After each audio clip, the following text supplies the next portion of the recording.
Fitsipika mifehy ny ady. Fitsipika mifehy ny ady. Zany no dindinika marana antsika ny herinandro izay nasananao hatrany hatrany am-pitiavana.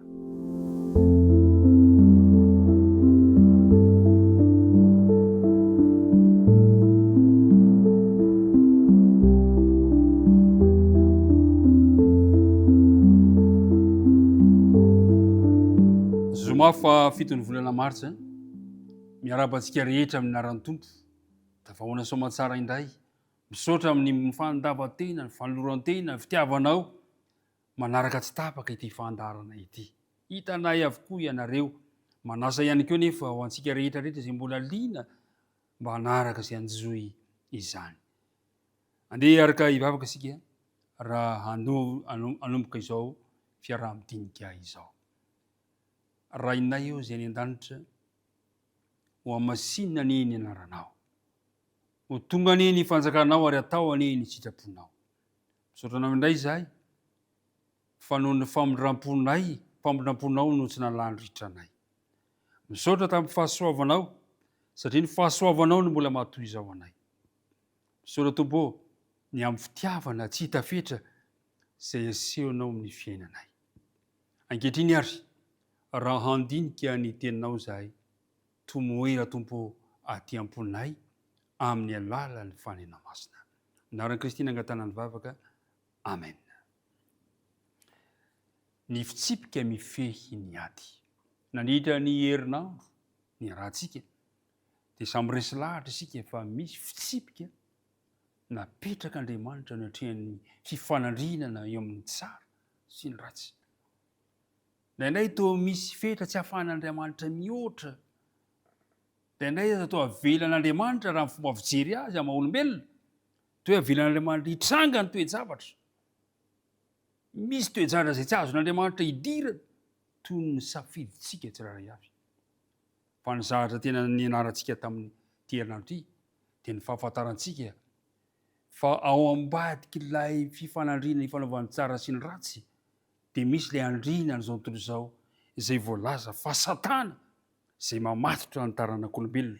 Ary ny anarantsika nandriny izay fotoana izay fa voafetra nefa ny fanapahany fa tsy mandrakizay akory. Ry mpiara-midinika namanisany ilay teny voalazan'ny apôstôly Jaona amin'ny Jaona voalohany toko 7 andininy 9 no anomboantsika sy fampahirizantsika manao hoe izay manota dia avy amin'ny devoly satria ny devoly manota hatramin'ny voalohany. Izao no nisy eo ny zanak'Andriamanitra dia niandrava ny asa ny devoly. Ry mpiara-midinika namana, mpifatotro Satana ny olombelona izay lavo. Fatorany Satana, firifiro mampalahelo, firifiro ny taranak'olombelona izay mbola fatorany Satana amin'izao fotoana izao. Toe-javatra isan-karazany amin'ny endrika maro samihafa no amatorany Satana ny taranak'olombelona. Fa saingy izao araka ilay andininy vakitsika teo, ny hanavotra an'ireny olona ireny, ny hanavotra anao amin'ny ilay fahavalo lehibe kosa no iraka nampanaovina an'i Kristy. Tsy hampahiry antsika be zany. Na dia mamatotra antsika aza Satana, nahatongavan'i Jesosy hamahantsika, hanafaka antsika amin'izany fatotra ataon'ny Satana amin'ny fiainantsika izany. Tadio tsara fa fironana ao anatin'ny olombelona ny manaraka ny tolo-kevitry Satana. Ary sarotra ao antsika olombelona ny manohitra ilay fahavalo ratsy, ratsy mitoetra eo amin'ny Kristy ilay mpandresy isika. Ka mitarika antsika ho amin'ny tsara manome antsika ny heriny. Tiako raha handray fanapa-kevitra vaovao ianao androany. Tiako raha toa ka hanao safidy manokana ianao androany ka iaondany ametraka ny fiainanao eo am-pelantanan'Andriamanitra, eo amin'i Jesosy. Satria Jesosy, ilay Andriamanitra tonga nofo irery ihany no afaka mametra ny fahefan'ny Satana eo amin'ny fiainantsika tsirairay. Tadio tsara ny anarantsika tamin'ny lasa fa mivezivezy manerana an'ity tany ity Satana. ary tsy mitsahatra miambina izy na dia fotoana foy azy satria matahotra mantsy Satana fa andreo misy reny hazany eny very ka iandany indray amin'ilay zanak'Andriamanitra. Zava-dehibe ny tokony hatakarantsika an'izany fa Satana dia miambina ireo voafatony tsy andany amin'Andriamanitra fa kosa noho ny fahasoavan'Andriamanitra izay miasa ao anatsika dia azotsika atao androany ny miantoraka amin'i Jesosy, manao inty aho Jesosy io. Miantoraka eo aminao, ianao no tompoko, ianao no mpamonjy ahy.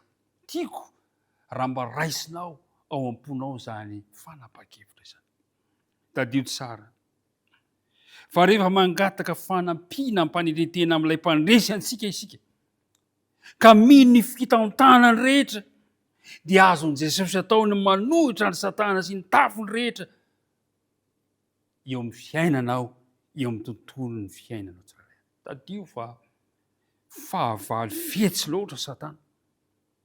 Ainy ny miafina, ainy ny misoko miandalana, ainy ny miasa tsy misehoseho amin'ny alalan'ny zanaka tsy fankatoavana. PDP ny mitonona ho mpivavaka kanefa Satana no mampiasa azy. Satana tena fahavalo fetsy izy. Kanefa eo anatrehan'izany toe-javatra izany dia tiako nilaza aminao fa Jesosy mandresy ary izay rehetra mitoraka eo amin'i Jesosy dia mandresy miaraka aminy. Koa raha marina ny tontolo androtsika isika androany dia mba iriko ho mpandresy miaraka amin'i Jesosy isika tsara avy. Ka ninona mety fatotra izay mbola hamatorany Satana anao dia ho afaka izany. Ho afaka isika satria ny zanaka no manafaka antsika. Izao no nahatongavan'i Jesosy, nahatongavan'i Jesosy dia hozy hoe izao no nisy eo ny zanak'Andriamanitra dia niandrava ny asany devily. Iriko mba ho ravain'i Jesosy izay asany ratsy rehetra manimbatsemba na tontolony manodidina ny fiainanao. Ombanao an'i Andriamanitra, omba ny asanao izy, omba ny fianaranao, omba ny tokantrano izay misy anao, omba ny tontolo ny fiainanao ane Kristy. Ivavaka isika tompoko. Andriamanitra rainay eo faly izahay fa manana Andriamanitra mbola azo ny antorahana. Dia ilay Andriamanitra afaka manafaka aminay amin'ilay fatotra izay angejany Satana anay. Faly izahay fa mbola afaka manatona azy ankehitriny. Inty ary izahay raiso. Ho zanakao lahy sy ho zanakao vavy.